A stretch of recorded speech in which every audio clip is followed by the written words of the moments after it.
The reason a carnal Christian lives a frustrated and inconsistent life filled with anxieties and frustrations is because he hasn't learned a simple secret which Paul revealed to us in Romans 13 and 14. He said, "Put ye on the Lord Jesus Christ, and make not provision for the flesh to fulfill the lusts thereof." Once you bring Christ into your life and you accept his pattern of living, you must at the same time necessarily stop providing opportunities for the flesh to fulfill its lustful desires. Ungodly music with erotic beat cancels the sweet effects of prayer. Unwise associations in business, friendships in the world that war against our conscience and violate the moral teachings of Christ, watching fiction drama dripping with blood and oozing with cheap erotic love. My Christian friend, these things do not feed the Spirit.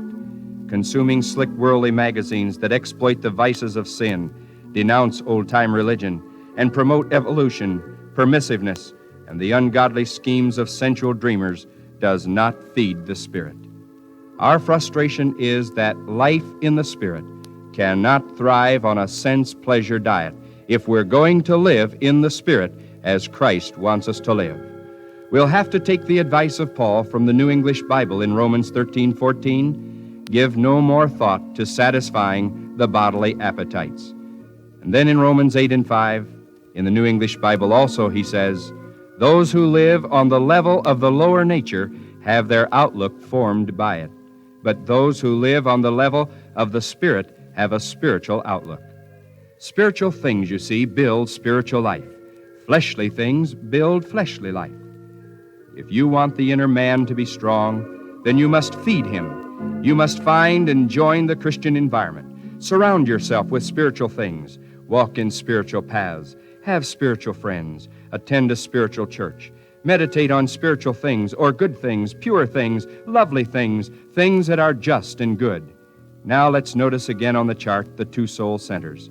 The mind, the seat of knowledge, the heart, the seat of our affections.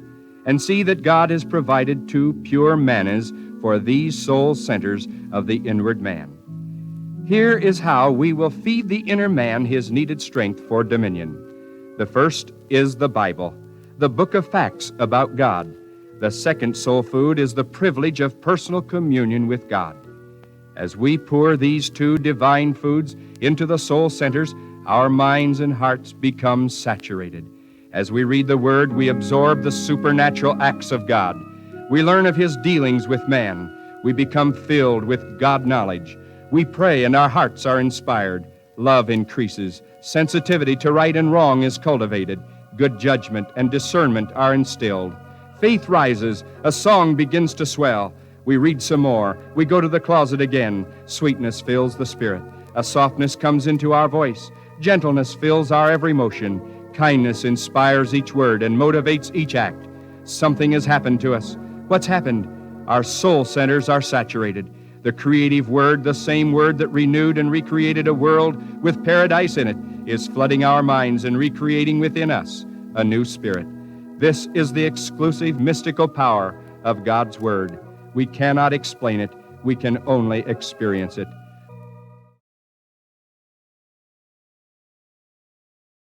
I know you've heard how Jesus died on the cross, but have you really thought about it?